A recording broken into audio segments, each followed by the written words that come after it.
പശ്ചിമേഷ്യയിൽ കടൽ യുദ്ധം രൂക്ഷം. യുഎസ് വിമാനവാഹിനി കപ്പൽ യുദ്ധമേഖലയിലേക്ക്. ഇസ്രയേൽ ലെബനൻ വെടിനിർത്തൽ 3 ആഴ്ചത്തേക്ക് നീട്ടി.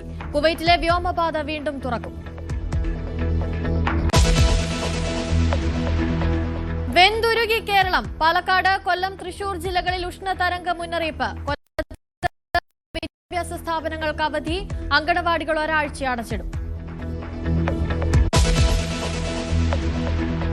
കൊടും ചൂടിൽ വലഞ്ഞ ഉത്തരേന്ത്യ. താപനില 44 ഡിഗ്രി സെൽഷ്യസ് വരെ ഉയരാൻ സാധ്യത.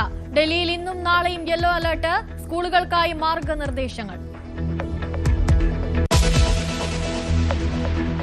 തൃശൂർ കോടാലിയിൽ പാമ്പ് കടിയേറ്റ് മരിച്ച 8 വയസ്സുകാരന്റെ വീട്ടിൽ വീണ്ടും പാമ്പുകൾ. ഇതോടെ വീട്ടിൽ നിന്നും കണ്ടെത്തിയ പാമ്പുകളുടെ എണ്ണം 5ആയി. കായംകുളം ചേരാവള്ളിയിൽ പാമ്പ് കടിയേറ്റ് 42കാരി മരിച്ചു. തൃശൂർ വെടിക്കെട്ട് അപകടത്തിൽ ഇന്നും പരിശോധന തുടരും. കെടാവർ നായ്ക്കളെ ഉപയോഗിച്ച തെരച്ചിൽ. DNA പരിശോധനാ ഫലം നാളെ മുതൽ ലഭിക്കും. പൂരവിളംബരം നാളെ.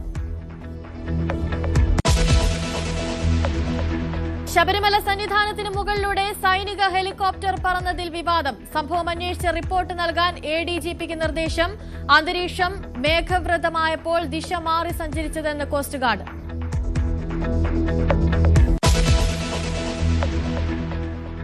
സുമതിവളവ് സിനിമാ വിവാദത്തിൽ തിരക്കഥാകൃത്ത് അഭിലാഷ് പിള്ളയുടെ വാദങ്ങൾ തള്ളിയ നിർമ്മാതാവ് മുരളി കുന്നുംപുറത്ത്.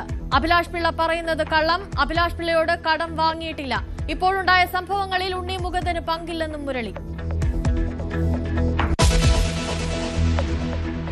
തിരുവനന്തപുരം കാട്ടാക്കടയിൽ യുവാവ് കുത്തേറ്റ് മരിച്ചു. കൊല്ലപ്പെട്ടത് കാട്ടാക്കട എള്ളുവിള സ്വദേശി രാഹുൽ.